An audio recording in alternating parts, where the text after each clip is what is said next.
రంగారెడ్డి జిల్లా నార్సింగిలో bread packet లో వెంట్రుకలు చిత్తు కాగితాలు దర్శనమిచ్చాయి. మోరిన్ బేకరీలో ఓ కస్టమర్ బ్రెడ్ కొనుగోలు చేసి ఆరగిస్తూ ఉండగా నోటిలోకి వెళ్లాయి.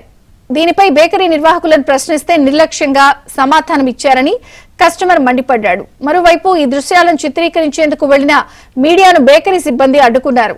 తినుబండారాలు కల్తీ చేస్తున్న వారిపై తక్షణమే చర్యలు తీసుకోవాలని వినియోగదారులు డిమాండ్ చేస్తున్నారు.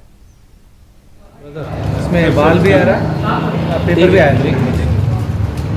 एक मिनट आप दो पहले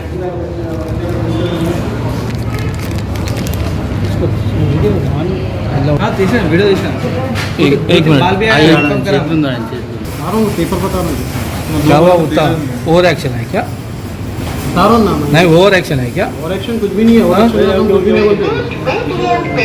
पेपर क्या वीडियो ले रहे थे बोल के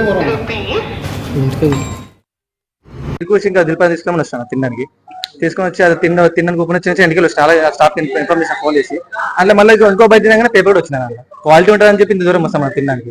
ఇంత పెద్ద వేగ్ పెట్టుకుని క్వాలిటీ లేకుండా ఏం లేవన్నా మళ్ళీ 50 రూపీస్ 100 రూపీస్ పెడతారు. ఏం లేవన్నా మోర్ని బేకరీ నార్సింగ్ బ్రాంచ్ 2 ఎంటికలు వచ్చింది. అప్పటికి ఇన్ఫర్మేషన్ చేంజ్ వచ్చాయి. సరే పోనీలే అని చెప్పి 2 చిన్నవి తీసి పడేసిన. మళ్ళీ ఇంకో బయట చేయగానే అందులో పేపర్ వచ్చింది. వాళ్ళు ఏమనలేదు, మీరు తీసుకురండి ఎక్స్చేంజ్ చేసి ఇస్తా అని చెప్పి అంటారు. అంతే ఇంకేమలేదు సార్, తీసుకురా అంతే.